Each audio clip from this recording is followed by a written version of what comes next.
আপনাদের কি শেষ?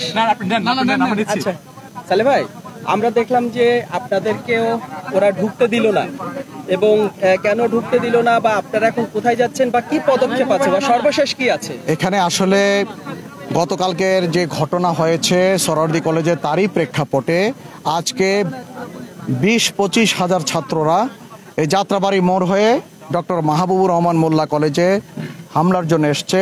তাদেরকে আমরা যাত্রাবাড়ি মোড়ে আটকে দেওয়ার চেষ্টা করেছি আমাদের সর্বশক্তি দিয়ে। তারা আমাদেরকে ওটা ওভারটেক করে তারা চলে আসছে। আমরা তাদেরকে যখন এখানে চলে আসছে, আমরা পেছনে পেছনে আসছি, তাদেরকে বারণ করার চেষ্টা করেছি, কিন্তু তারা এখানে